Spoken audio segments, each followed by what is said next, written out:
Hello friends, मैं Aamir sir classes के साथ यहाँ पे हम लोग आपके साथ कंटिन्यू एंशिएंट हिस्ट्री सीरीज को लेकर के चल रहे थे, प्राचीन इतिहास को। और वो सीरीज काफ़ी दिन से मैंने उस पर अभी ध्यान भी नहीं दिया, तो अभी उसी सीरीज को हम कंटिन्यू स्टार्ट करने जा रहे हैं। इससे पहले आप लोगों ने मेरे साथ देखा था कि हम एंशिएंट हिस्ट्री में सबसे पहले इंट्रोडक्शन ऑफ सिलेबस की बात की थी। सिलेबस के बाद मैंने फिर आपके साथ प्री हिस्ट्री या प्राग ऐतिहासिक काल की चर्चा की थी। उसके बाद फिर मैंने पाषाण काल देखा, स्टोन एज की बात की। स्टोन एज में 3 पार्ट थे, पुरापाषाण काल, मध्य पाषाण काल, पुरापाषाण काल, पुरा मध्य पाषाण काल और पुरा नवपाषाण काल, उसकी बात की। अब हम जो आपके साथ बात करने जा रहे हैं, आज हम जो आपके साथ चर्चा करेंगे वो हम आपके साथ करेंगे मध्य पाषाण काल की, जिसको हम कहते हैं मेसोलिथिक पीरियड। तो यहाँ पे मैं आपके साथ थोड़ा रिकॉल करा दूँ चीज़ों को। तो यहाँ पे हमने सबसे पहले जो चीज़ें की थी, मैंने बताया था कि हम इसको पढ़ेंगे 3 पार्ट में पढ़ेंगे। जैसे कि मैं स्पेशली बात करूँ आपके साथ, मैंने की थी बात पाषाण काल की, पाषाण काल जिसे हम स्टोन एज के नाम से जानते हैं। बेसिकली 5 पार्ट में डिवाइड किया है। दूसरे मैंने बात की थी मध्य पाषाण काल। तीसरी की मैं बात करूं नवपाषाण काल। और चौथा यहां पे आएगा आपका ताम्र पाषाण काल। और 5th आएगा आपका लोह युग या लोह काल या आयरन एज।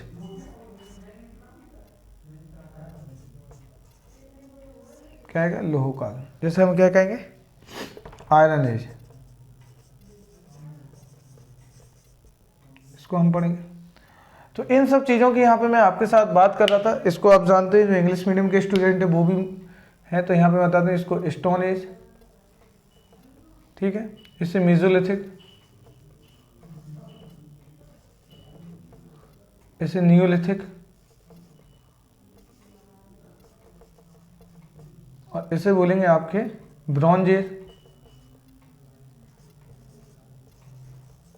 इसे बोलेंगे आयरन एज। तो ये आपने मेरे साथ यहाँ पे मैं हल्का सा रिकॉल करा दूं, इन चीज़ों की हम बात कर चुके थे, जिसमें हम लोगों ने स्टोन एज को मतलब कि पाषाण काल को बहुत अच्छी तरह से पढ़ा था। आज हम आपके साथ जिसमें पाषाण काल में यानी कि स्टोन एज में हमने पुरापाषाण काल, पुरापाषाण के बाद पूरा मध्य पाषाण काल, और पूरा मध्य पाषाण के साथ पूरा नवपाषाण काल, मतलब कि स्टोन एज को 3 पार्ट में बांटा गया है। स्टोन एज मतलब पाषाण काल को भी 3 भाग बांटे गए हैं। उसके तीनों भाग को हमने अच्छी तरह से देख लिया था। आज हम आपके साथ जो चर्चा करने जा रहे हैं या जो टॉपिक हमें पढ़ना है, जिस टॉपिक को हम लेने जा रहे हैं, तो वो है हमारा मध्य पाषाण काल। तो आज हम जो चर्चा करेंगे तो मेसोलिथिक पीरियड की करेंगे। तो इसी की हम आगे चर्चा आपसे के साथ यहाँ पे करने जा रहे हैं। तो देखिए यहाँ पे, ये आप लिख लेना, एक बार रिकॉल किया मैंने।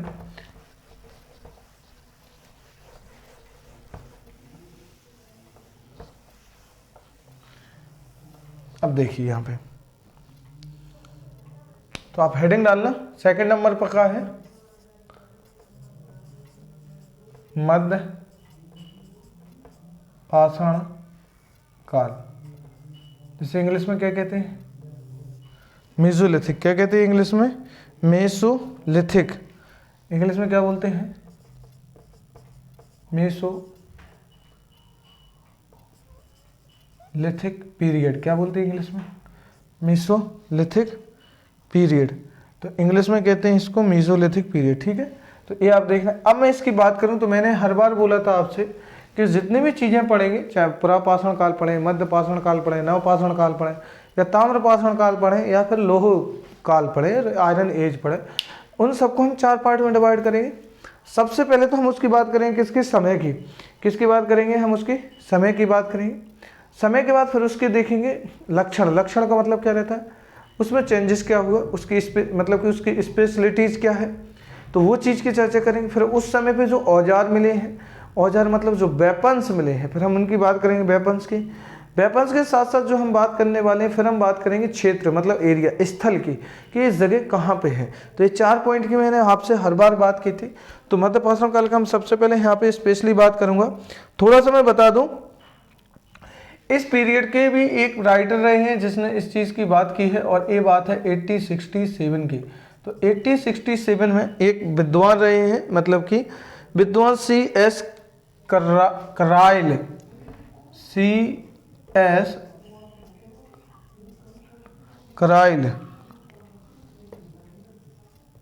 CS कार्लाइल, ठीक है, CS कार्लाइल है, करलाइल थोड़ा सा मेरा प्रॉब्लम हो जाता है, ऐसा टंग में थोड़ा सा हो जाता है, कुछ ऐसे वॉकैब आ जाते हैं। सिंपल नाम है, कुछ इतना ज़्यादा टफ नहीं है, वो थोड़ा मेरे साथ हो रहा। ठीक है, देखो हम यहाँ स्टार्ट करें तो ये मध्य पाषाण काल मेसोलिथिक पीरियड के CS कार्लाइल है। अब मैं थोड़ा सा यहाँ पे आपके साथ बात करूँ यहाँ पे समय, तो इसके साथ पहला पॉइंट देखें हम इसका,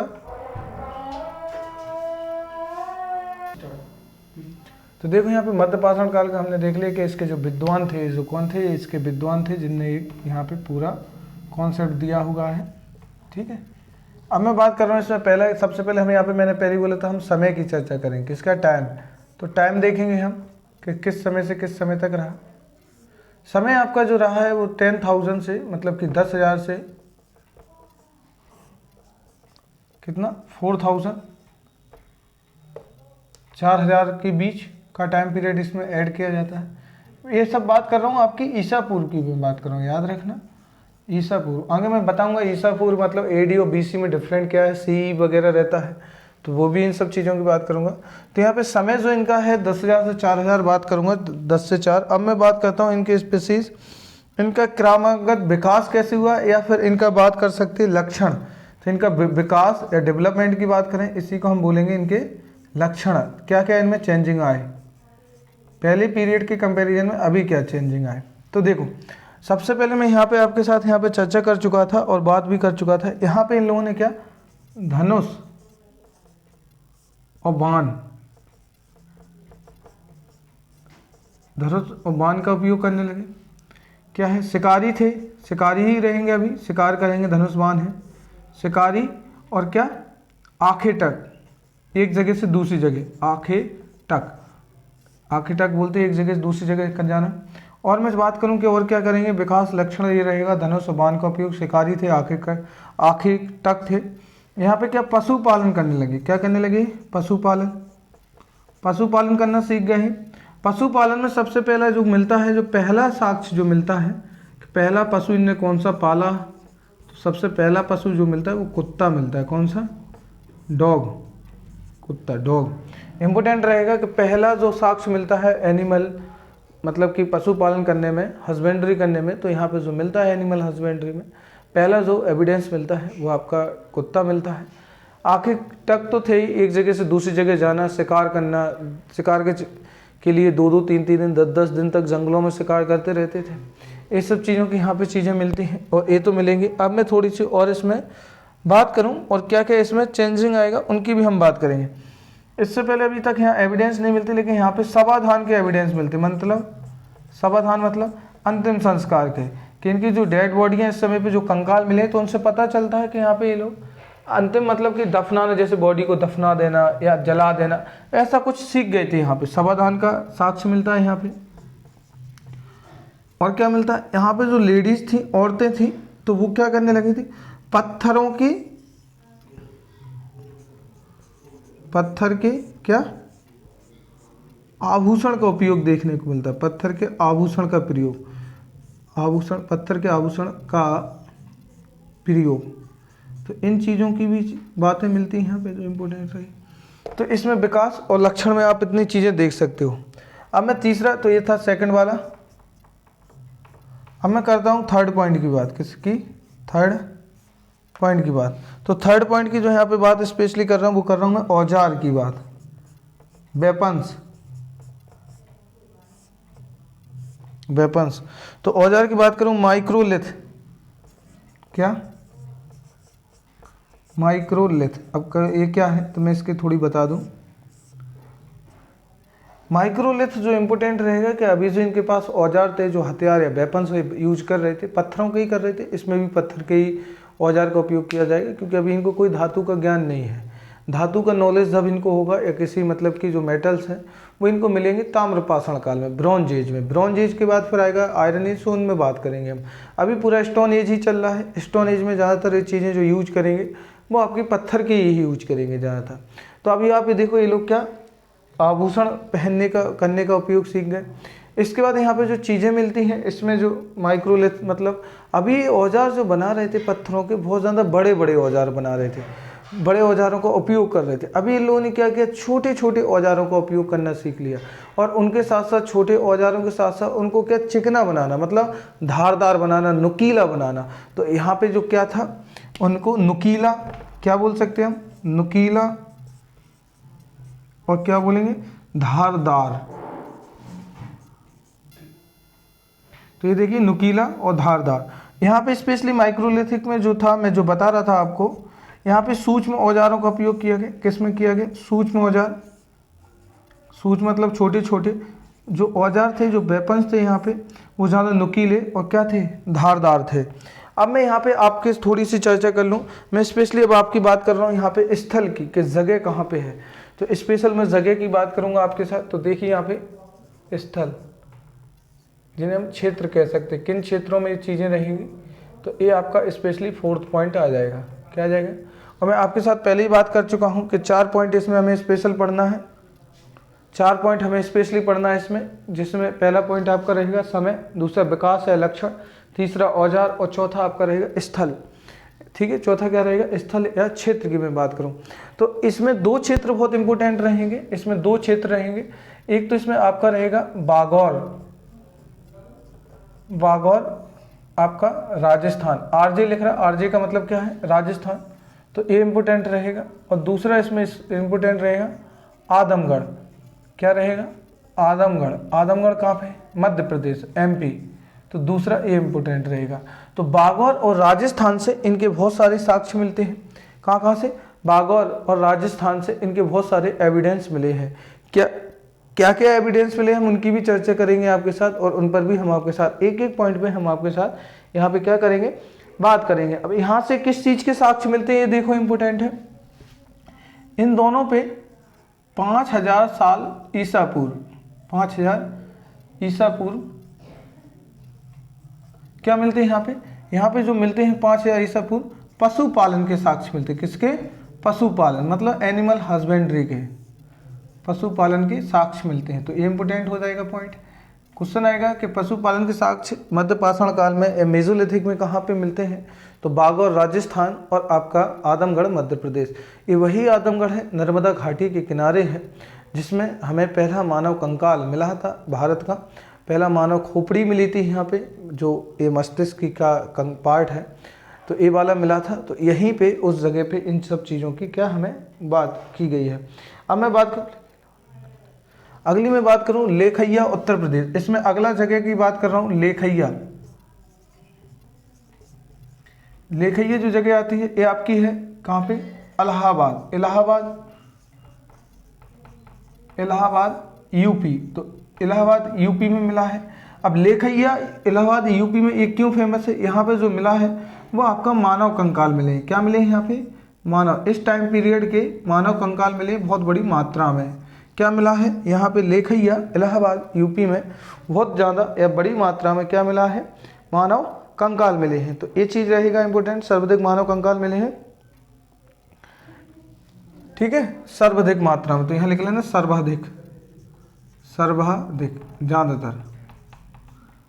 ठीक है, अगली मैं बात करूं, अगली जगह है चौपानी मांडो या चौपान मांडो, चौपानी मांडो। ये क्यों इंपॉर्टेंट है, चौपानी मांडो भी इलाहाबाद यूपी में है।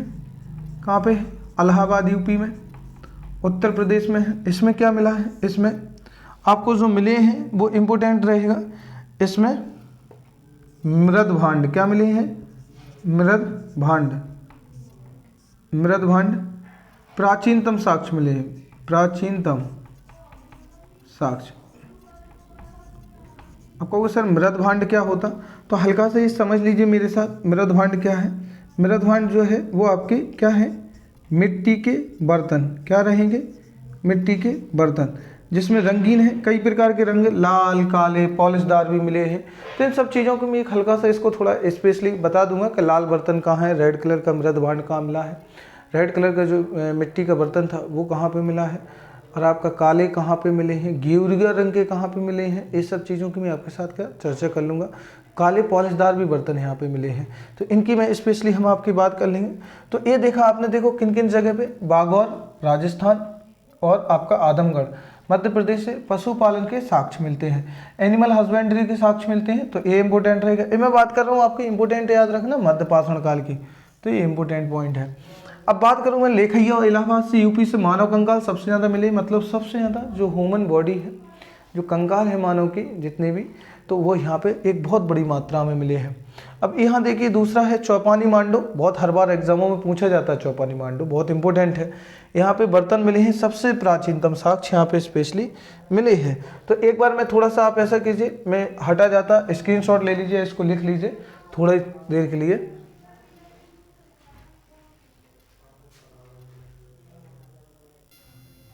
ठीक है, तो ये आपने लिख लिया होगा, स्क्रीनशॉट ले लिया हो, तो देखिए मैं यहाँ आगे और बात करूँ मैं आपके साथ।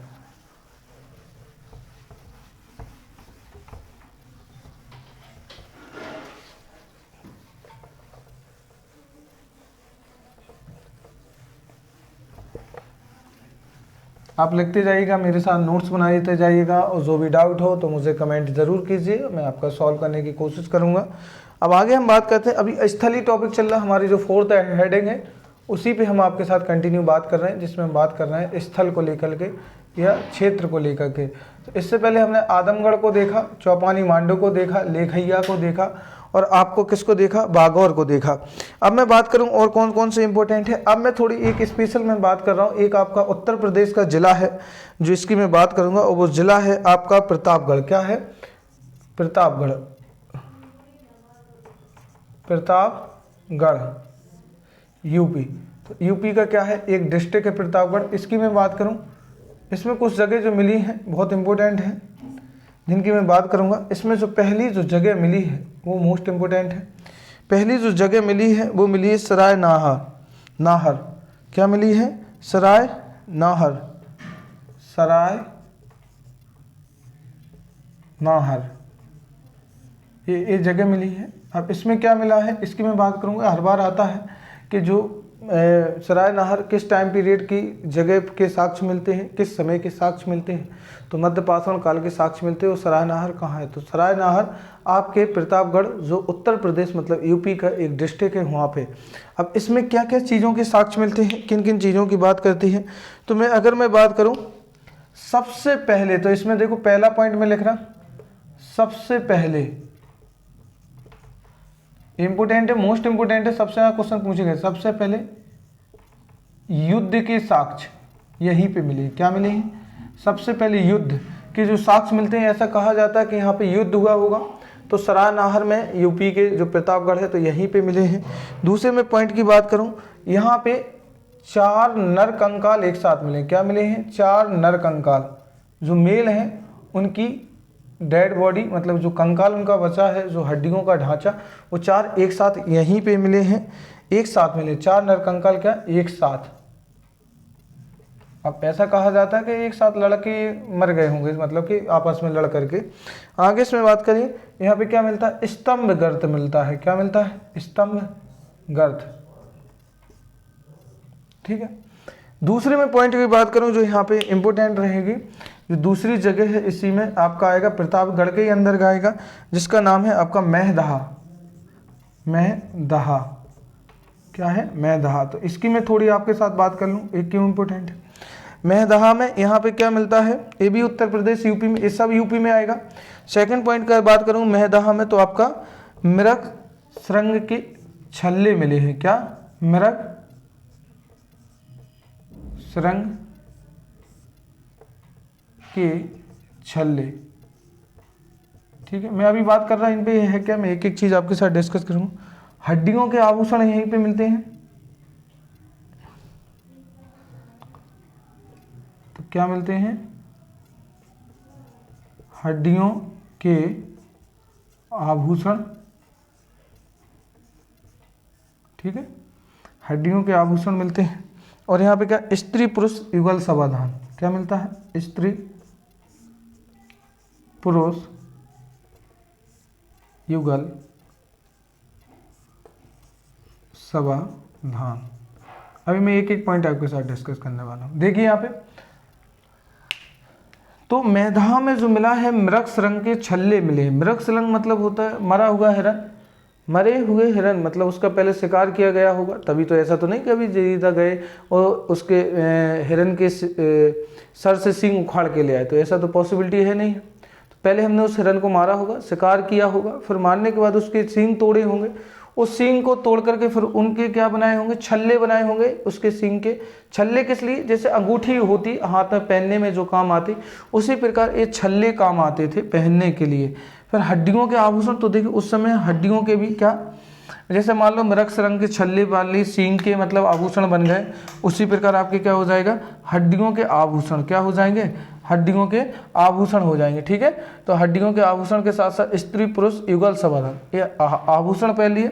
अब स्त्री मतलब एक लड़का, एक पुरुष और एक महिला, दोनों एक साथ एक ही कब्र में मिलते हैं। क्या मिलते हैं, दोनों क्या मिलते हैं, एक साथ एक ही कब्र में मिलते हैं। तो क्या मैंने कहा कि हड्डियों के आभूषण मिलते हैं।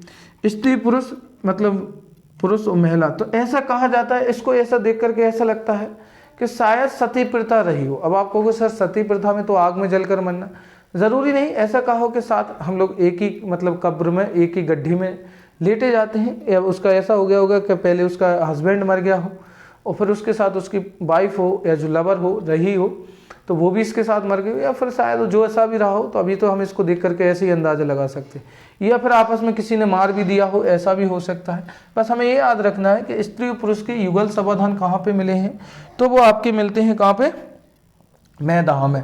तीसरे इसकी मैं बात करूँ इस जगह की जो इम्पोर्टेंट है, वो है आपकी दमदमा। कहाँ है, दमदमा, दमदमा, तो दमदमा इम्पोर्टेंट है, दमदमा। तो दमदमा में क्या मिला है, तो देखिए यहाँ पे ये भी इम्पोर्टेंट रहेगा, 3 नर कंकाल एक साथ, तो 3 नर कंकाल एक साथ मिले हैं यहाँ पे। और एक और मैं बात करूँ, 5 युगल समाधान। ठीक है, तो ये रहे आपके पॉइंट। प्रतापगढ़ जो इम्पोर्टेंट है, अभी आपने देखी 4 जगह मैंने बताई, 4 राज्यों से संबंधित है, 4 के 3 राज्यों से, यूपी, एमपी और राजस्थान। ठीक है, राजस्थान का मैंने बागौर बताया था जो इम्पोर्टेंट रहेगा। राजस्थान के बागौर में यहाँ पे क्या मिलती है, पशुपालन के साक्ष्य। एमपी का आदमगढ़, एमपी का क्या, आदमगढ़। ठीक है, यूपी की बात करूँ मैं प्रतापगढ़ की, किसकी, प्रतापगढ़ की, प्रतापगढ़ के साथ किसकी, इलाहाबाद। ठीक है, इलाहाबाद। तो ये 2 राज्य स्टेट मतलब डिस्ट्रिक्ट इम्पोर्टेंट है। तो ये 3 राज्यों से मध्यपाषाण काल के ज़्यादा मिलते हैं, और ये ज़्यादातर जो मिलते हैं वो नदियों के किनारे मिलते हैं। कहाँ पे, रिवर्स किनारे। जितनी भी पुरानी हमारी संस्कृति रही है या सभ्यता रही, आगे हम पढ़ेंगे हड़प्पा संस्कृति, हड़प्पा सभ्यता के बारे में, मोहनजोदाड़ो के बारे में, इनके बारे में साथ पढ़ने के साथ साथ हम मेसोपोटामिया की पढ़ेंगे, और जो ईरान और इराक की सभ्यता है, उसके बाद हम मिस्र ये सब देखेंगे। तो ज़्यादातर ये रही हैं, तो ये ज़्यादातर वो आपकी रही हैं नदियों के साथ। अब थोड़ी सी मैं आपको ये रिकॉल करा दूं, थोड़ा समझा दूं कि शायद थोड़ा क्लियर नहीं हो पाया, तो जिन बच्चों का नहीं हो पाया उनको थोड़ा सा मैं आपको यहाँ पे एक बार और अच्छी तरह से क्लियर कर दूं कि स्थल में हम एक आपके साथ ये स्थल की चर्चा कर चुके हैं, आदमगढ़ और बागौर। इन दोनों जगह से आपके जो मिलते हैं वो साक्ष्य जो मिलते हैं वो पशुपालन के साक्ष्य मिलते हैं। किस पीरियड के, मध्यपाषाण काल के। तो मध्यपाषाण काल समय के यहाँ पे जो साक्ष्य मिलते हैं वो पशुपालन के मिलते हैं। बात कर रहा हूँ मैं उत्तर प्रदेश यूपी की, मतलब यूपी की स्पेशल जिला है प्रतापगढ़। वहाँ पे एक जगह है सराय नाहर। सराय नाहर में सबसे पहले अगर मैं बात करूँ, यहाँ पे युद्ध के साक्ष्य मिलते हैं। क्या मिलते हैं, लड़ाई। तो युद्ध के साक्ष्य मिलते हैं, एविडेंस मिलते हैं। अब ऐसा कहा जाता है कि आपस में लड़े होंगे बहुत सारे, अब जितने भी लोग रहे हों, तो यहाँ पे 4 नरकंकाल एक साथ मिले। अब लड़ेंगे तो मरेंगे तो ना, सीधी बात है। तो एक साथ 4 नरकंकाल मिलते हैं, मतलब मेल की मिलती, तो आपस में मेल ही मेल लड़ गए होंगे, तो ऐसा भी कहा गया। स्तंभ, अगर स्तंभ मतलब होता है आपका सीधा गड्ढा। क्या बोलते हैं, स्तंभ। स्तंभ मतलब एक खंबे की तरह गड्ढा क्या रहता है, स्तंभ मतलब क्या, पिलर, पिलर की तरह एक गड्ढा। तो इस गड्ढे के भी यहाँ पे क्या साक्ष्य मिलते हैं। बात करूँ मैं मैदाह की, मैदाह आपके प्रतापगढ़, ये भी यूपी में है, ये तीनों जगह यहीं पे है। यहाँ पे क्या रहा, ऐसा कहा जाता है कि यहाँ पे जो चीज़ मिलती है, मृग रंग के छल्ले मिलते हैं। क्या मिलते हैं? मरे हुए जो मृग मतलब होता है हिरन, मरा हुआ जो हिरन है, डिगर है, उसके क्या मिलते हैं? उसके सींग तोड़ा गया होगा, फिर उसका छल्ला बनाया गया होगा, अंगूठी या जो भी हम बोलते हैं पहनने के लिए, तो उसके मिलते हैं यहीं पे। अब ये मार दिया तो उसके हड्डियों के क्या बनाए? आभूषण बनाए होंगे। क्या बनाए होंगे? हड्डियों के आभूषण। अब यहाँ ऐसा कहा जाता है, एक थोड़ी सी स्टोरी थोड़ा इंटरेस्टिंग बता दूँ, कि कोई प्रेमी और प्रेमिका हो गए, कोई मतलब गर्लफ्रेंड बॉयफ्रेंड हो गए, तो वो जिद करती है कि मुझे भी अभी क्या करना है, मुझे आप कुछ गिफ्ट दीजिए, कुछ मतलब आभूषण गिफ्ट कीजिए। तो वो जाता है जंगल में, तो जाके मृग मतलब कि हिरन का शिकार करता है, उसको मार करके उसके सींगों के छल्ले बनाता है अपनी गर्लफ्रेंड के लिए, और फिर उनको छल्लों बना करके लाता है, और साथ साथ उनकी हड्डियां भी लाता है, और उनका भी क्या बनाता है? आभूषण बनाता है। अब वो जब देता है तो कहने लगी, मैं तो आपसे मजाक कर रही थी। क्या कर रही थी? और आप तो सचमुच में ये सब करके लाए। तो ये सब बोलती है वो, मतलब एक स्टोरी सुना रहा याद करने का, बाकी मजाक है, बाकी कुछ भी नहीं। ऐसा क्या रहा होगा वो हमें पता नहीं।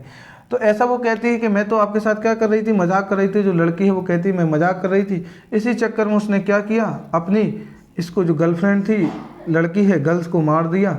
मारने के बाद में पछताता है कि मैंने ये क्या किया, तो खुद भी मर जाता है। ऐसे करके क्या हो गया, पुरुष और यहाँ पे महिला दोनों के एक साथ क्या मिलते हैं?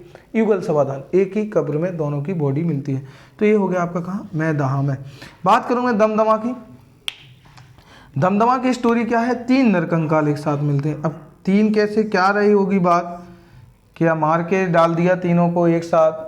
क्या आपस में लड़के मर गए, या इनके प्यारे थे जो एक दूसरे के? उस समय नहीं, आप अगर मैं मिस्र की सभ्यता पढ़ाऊँगा, इजिप्ट सिविलाइजेशन की बात करूँगा, तो वहाँ पे क्या रहता है कि जो राजा रहता था, राजा जब मर जाता था, मतलब जिन्हें मम्मी कहते हैं, तो उसके साथ बहुत सारी जो उसकी मतलब जो प्यारी वस्तुएं थी उसके साथ, जैसे कि उसकी पत्नी रानी जितनी हो गई, उसके जानवर, उसके बर्तन खाने वाले रहेंगे, उसके नौकर चाकर, जितने भी चीज़ें, वो एक साथ ही दफन कर दी, मतलब एक ही कब्र में डाल दी जाती थी, एक बड़े से गड्ढे में। तो वो सेम कुछ ऐसा रहा होगा। तो वो ठीक है, अलग मैटर है। हमें इतना याद रखना है कि 3 नरकंकाल कहाँ एक साथ मिलते हैं, तो वो आपके दमदमा में मिलते हैं। और कहाँ पे?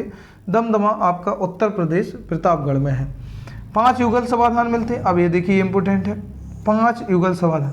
युगल समाधान आप समझ गए, जिसमें गर्ल्स और बॉयज़ की, मतलब लड़का और लड़की की, या मतलब पुरुष और महिला की एक साथ कब्र में मिले हों साक्ष्य। उसी प्रकार यहाँ पे 5 नर कंकाल के, मतलब 5 युगल समाधान। युगल मतलब क्या रहता है? जोड़ा, मेल और फीमेल का, तो एक ही साथ मिले हों, तो ये 5 ही एक साथ युगल समाधान के साक्ष्य मिलते हैं। तो आप इनको अच्छी तरह से नोट्स बनाइए, स्क्रीनशॉट जरूर ले लीजिएगा यहाँ पे। अब हम आपके साथ बात करें तो ये रहा आपका क्या बात की हमने? मध्य पाषाण काल, मेसोलिथिक पीरियड की। तो हमने यहाँ आपके साथ अच्छी तरह से मध्य पाषाण काल की बात कर ली। पाषाण काल, इसकी बात कर ली हमने अच्छी तरह से, मध्य पाषाण काल की। अगला जो टॉपिक होगा हमारा, अगला हम आपके साथ पढ़ेंगे नवपाषाण काल। नवपाषाण काल, ठीक है, इसकी हम चर्चा करेंगे आपके साथ अगले टॉपिक में। यहाँ आप अगर मेंस में आता है और अगर इस तरह से आप लिखते हो, आपका मेंस भी कवर हो जाएगा। मैं बार बार बोल रहा कि आप स्पेशल प्री की क्लासें नहीं चल रही हैं, मेंस भी आपका कवर करेगा ये एग्ज़ाम। ये लेक्चर्स आपको बहुत फ़ायदे देंगे। और जितने भी मतलब कि कोई भी एग्ज़ाम्स हो, IAS हो, PSC हो, असिस्टेंट कमांडेंट हो, CDS हो, NDA हो, या आपका फॉरेस्ट डिपार्टमेंट का एग्ज़ाम हो, या आपका स्टेट का एग्ज़ाम हो, चाहे वो सब इंस्पेक्टर का हो, पटवारी का हो, या फिर आपका और भी अदर्स जितनी भी वैकेंसियाँ होती हैं, जितनी भी पोस्ट रहती हैं, जिसमें GS आता है, जिसमें हिस्ट्री का पार्ट आता है, उसमें सब में इम्पोर्टेंट रहेगा। बस मैं यही कहूँगा, आप मेरे साथ अगर पढ़ रहे हो तो इन सब चीज़ों के नोट्स ज़रूर बनाइए और मेरे साथ लिखते जाइए, विश्वास ज़रूर कीजिए। आपको अलग से कोई बुक्स या कोई अलग से मटेरियल पढ़ने की ज़रूरत भी नहीं पड़ेगी। आप अगर इतना करते हो बहुत ज़्यादा प्रॉफिट रहेगा। और इसके पढ़ने के बाद आप सीधा क्या MCQ ज़रूर सॉल्व कीजिए, जितने मैंने अभी टॉपिक पढ़ा है, आप देखना पता चल जाएगा कि कितना आपको फ़ायदा हो रहा है। बाकी मैं भी आपको MCQ सॉल्व कराऊंगा तो आपको खुद मालूम चल जाएगा। वही MCQ करवाऊंगा सब जो एग्ज़ामों में आए हो गए हैं। हाँ, मैं आप सबसे एक रिक्वेस्ट यहाँ पे कि ज़्यादा से ज़्यादा अपने फ्रेंड और मित्रों के साथ वीडियो लेक्चर्स को शेयर कीजिए, ज़्यादा से ज़्यादा उनको फ़ायदा पहुँच सके, ज़्यादा से ज़्यादा सही जानकारी पहुँच सके। तो यही मेरा आपसे रिक्वेस्ट है। और लेक्चर कैसा लगा ये प्रतिक्रिया मुझे ज़रूर दीजिएगा। लाइक शेयर कमेंट ज़रूर कीजिए। मिलते हैं हम लोग एंशिएंट हिस्ट्री के नेक्स्ट पार्ट में नवपाषाण काल के साथ नियोलिथिक पीरियड में, और उसकी कंटिन्यू बात करते हैं। Okay, thank you.